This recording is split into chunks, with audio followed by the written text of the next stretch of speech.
membahas tentang salah satu kegagalan saya di swalayan. Di swalayan. Ini saya akan bahas di swalayan gitu ya. Kendala-kendala kerugian gitu ya. Kerugian kami gitu ya. Karena terkait dengan pihak manajemen. Jadi swalayan ini kami kelolakan, swalayan yang baru ini karena saya juga tidak ada di bidangnya, maka saya mengambil manajemen orang untuk saya kelolakan ke orang gitu ya, ini manajemen ini. Nah, apa yang terjadi di situ gitu ya? Nah, yang akan terjadi di situ, saya ingin chat dulu. Siapa yang udah siap untuk kita bahas kegagalan-kegagalan, kesulitan-kesulitan yang ada di bisnis swalayan? Chat. Yeay, Pak Alfi, Pak Aldi, Bu Suci ya. Wow, ramai banget ya.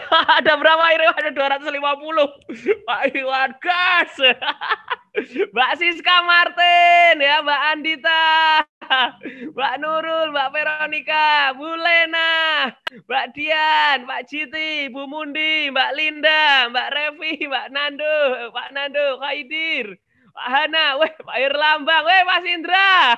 Masya Allah. Ini ya Pak Cep, Bu Endang, Pak Hontong, Bu Nuswa, Bu Makmiro, Mbak Dwita, Bu Murni. Wah, banyak banget. Wah, nggak bisa nyebutin. Sudah beli 2 bukunya Pak Andi loh. Wah, suatu kehormatan Mbak Asri ya. Masya Allah gitu ya. Baik, saya mulai ceritanya ya. Pak Abdul Rohim, terima kasih ya. Ini banyak banget ini teman-teman terdekat ya. Nah, jadi gitu ya, kami gitu ya di swalayan ini itu di swalayan itu kita join Pak Agan.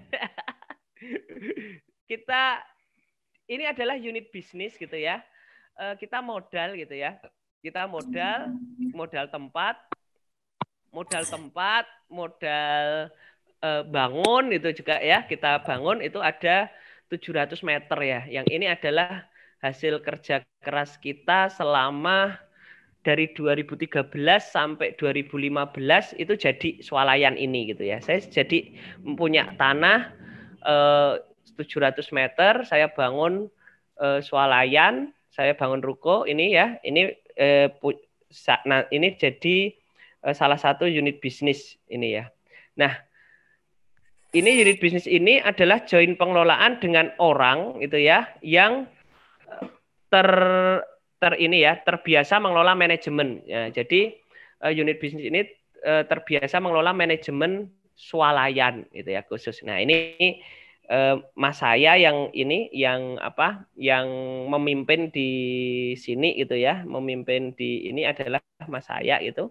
Nah, pihak manajemen itu mengelola bisnisnya, pihak kita itu mengelola peredaran uangnya. Jadi setoran uang omset itu di tempat kita gitu ya. Jadi kita ada di bagian holding gitu ya. Jadi ada holding company itu ya, ada bagian keuangan, kasir, yang mana semua unit bisnis itu uangnya itu bermuara di situ. Semua unit bisnis itu uangnya bermuara di situ. Mbak Ava sekalian di unmute ya Mbak Ava kalau yang ada yang belum unmute ya. Nah, pelunasan hutang dagang, pengeluaran biaya operasional, pembelian kas itu di kita nih, di pihak pemilik gitu ya. Pihak pemilik itu. Nah, mereka memanajemeni operasional apoteknya gitu. Nah, apa kesepakatan yang kita jalani gitu ya. Ini adalah pihak manajemen itu dapat 40% dari net profit. Pihak kita dapat 60% dari net profit per bulan gitu ya. Itu. Nah, kesepakatannya ini uang akan dibagi setiap 6 bulan sekali gitu ya. Uang akan dibagi setiap 6 bulan sekali. Nah, yang menjadi ini itu adalah manajemen punya laporan keuangan sendiri dan kita itu juga punya laporan keuangan sendiri. Jadi ini swalayan ini saya juga ikutkan platform BBA di mana jasa pencatatan keuangan ya. Jadi teman-teman kalau butuh laporan keuangan, kita punya jasa pencatatan keuangan dan ini kita sedang benahi, insya Allah kita akan benahi pendampingan bisnis kita gitu ya. Nah ini bagi teman-teman yang butuh jasa pencatatan keuangan, teman-teman hanya nge-sharekan data-data laporan keuangannya, kita yang mencatat. Setiap hari ada laporan harian dan laporan bulanan. Itu. Nah, dan ini tidak disinkronisasi gitu, dan tidak disinkronisasi hasilnya dalam 6 bulan sekali itu kita bagi. Nah, pada bulan itu kan sudah disepakati. Nah, pada bulan ke-6 itu ya kita cocok-cocokan gitu. Kita cocok-cocokan uang. Mari kita baca ya. Ini dari pihak manajemen nih. Laporan keuangan ini dari pihak manajemen. Sebentar. Nah, ini laporan keuangan dari pihak manajemen nih. Pihak manajemen gitu ya. Pihak manajemen ininya gitu ya. Ada laporan perform penjualan toko gitu ya. Ini tabel performa gitu ya. Bulan Mei SPD itu sales apa ya? Aku kurang ngerti aku istilah iki ya. Aku nggak tahu istilah ini. Nah, kemudian ada yang tahu SPD teman-teman? Gitu ya. Sales per day ya. Sales per day mungkin ya. Ini rata-rata penjualan per hari gitu ya. Nah, kemudian ini surat perjalanan dinas. Surat perjalanan dinas. Iku nek jenengan, Ibu. Putih ini. Nah, ini ada STD, ini transaksi ya, transaksi per day ya, per hari gitu. Ini APC itu rata-rata transaksi gitu ya. Nah, ini gross margin itu ya, mungkin rata-rata gross margin per hari itu ya 500. Nah, ini begitu buka Mei, Juni, Juli, Agustus, September, Oktober gitu ya. Nah, ini rata-rata seperti ini. Nah, ini omsetnya gitu ya. Omset net SPD Mei 96, Juni 95, Juli 100, Agustus gitu ya, Oktober 164 gitu ya. Nah, kemudian OPEC-nya gitu ya. OPEC-nya juga ini. Mari dan kita memiliki laporan keuangan sendiri. Ini kita memiliki laporan keuangan sendiri. Nah, ini adalah laporan keuangan dari pihak ini, dari laporan keuangan dari pihak manajemen. Sebentar. Nah, laporan keuangan dari pihak manajemen ini. Laporan keuangan dari pihak kita. Sorry, yang ini dari pihak manajemen ya. Yang ini dari pihak manajemen, yang ini dari kita. Gitu ya. Mari kita cocokkan ya. Nah, di bulan Mei ini selisih lah itu. Selisih 1 juta omsetnya. Di bulan Juni sudah mulai sama. Di bulan Juli gitu ya. Di bulan Mei selisih 9 dari pihak mereka pengelola manajemen itu 96 juta. Di pihak kita itu 95 juta ya, selisih berapa ratus ribu gitu ya. Nah, di bulan Juni itu ya, itu udah mulai sama. Mereka 95 juta, kita 95 juta. Di bulan Juli itu 104 juta, kita juga 104 juta. Selisihnya 10.000. Di bulan Agustus itu ya, mereka 117 juta, kita 117 juta. Selisihnya 500-an ribu gitu ya. Di bulan September itu 118 juta itu ya. Di kita juga 118 juta. Oke. Di bulan Oktober 164 juta. Mereka itu stok opnam pada tanggal 2 November. Maka kita hitung sampai tanggal 2 November. Nah, totalnya itu sampai dengan 2 November kita hitung adalah omsetnya 706 juta ya. Totalnya 706 juta. Nah, kita lihat net profitnya. Mari kita bandingkan net profitnya gitu ya. Di bulan Mei itu ya, net profitnya itu 900.000 di pihak mereka. Di pihak kita itu rugi 10 juta. Kita rugi 10 juta. Di bulan Juni itu ya, itu rugi mereka dapat mengatakan untungnya 3,7 juta. Kita itu keuntungannya baru 2,2 juta. Di bulan Juli gitu ya, itu keuntungan mereka itu mengatakan 4,5 juta. Di mereka itu 3,4 juta. Di Agustus itu mereka 4,6 juta. Kita gitu ya, 521 juta. Di bulan September gitu ya, mereka 6 juta. Kita 5 juta. Ini slide-nya nggak tampil ya? Halo? Tampil kan? Kok Mbak Eva nggak ngelihat Tampil, slide-nya? Oh, tampil ya. Tampil, Mbak Pak, tampil. Oh, siap. Tampil. Siap. Nah, terus di bulan September gitu ya. Di bulan September itu 6,2 itu ya. Itu 5. Di bulan Oktober itu dia totalnya 13 juta. Di mereka itu di saya gitu ya. Di saya itu 12 juta. Total di mereka gitu ya. Total di mereka itu 33 juta. Total di kita itu ada 14 juta gitu. Nah, kan jadi ini kan bulan pertama kita punya laporan sendiri, bulan kedua mereka punya laporan sendiri, kita nggak cross check.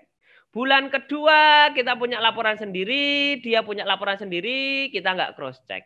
Bulan ketiga kita nggak tahu, kita pokoknya punya laporan sendiri dan kita nggak cross check gitu ya. Di bulan keenam ini mau ambil net profit gitu ya. Dia mau ngambil 40%-nya gitu ya. Kok tiba-tiba 40%-nya keuntungan dia itu dari 33 juta itu. Hai, what? Kita hanya punya net profit 14 juta. Kenapa Anda mengambil itu gitu? Nah, woi geger. Apa yang bisa tarik dari sini teman-teman gitu ya?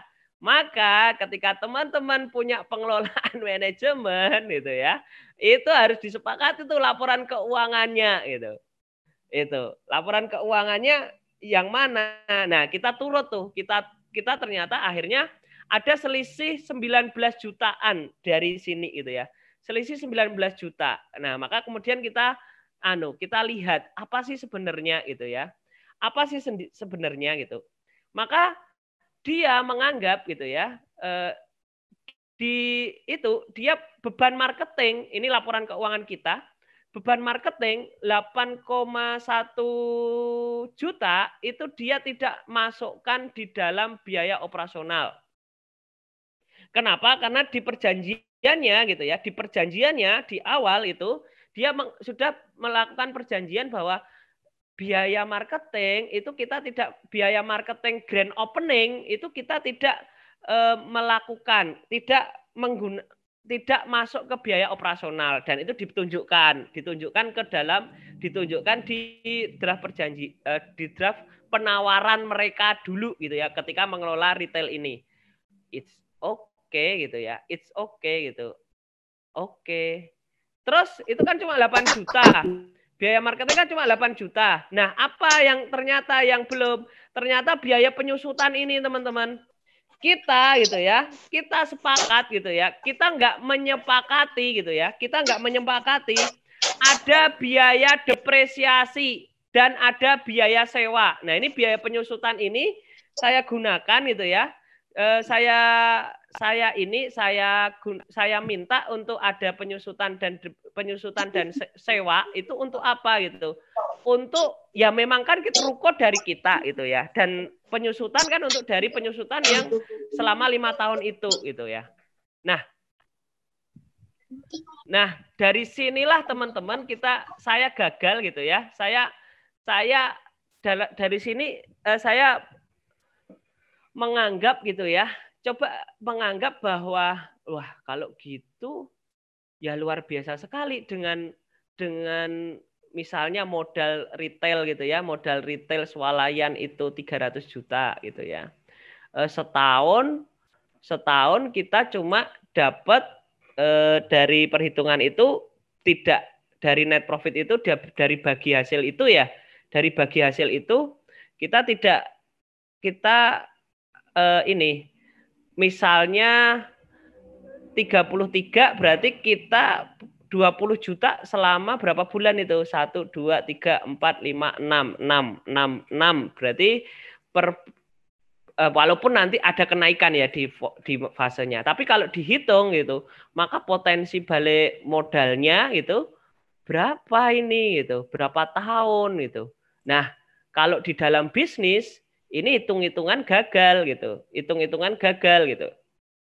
Nah, maka ini hitung-hitungan gagal, hitung-hitungan bisnis yang oke, bisnisnya untung gitu. Tapi dari dari yang kita investasikan di awal gitu ya, dari yang kita investasikan di awal, apakah tidak lebih baik uang itu misalnya kita putar ke tempat lain yang investasinya ini gitu. Nah, ini di secara hitungan dari saat ini gitu ya. Ini bisnis ini masih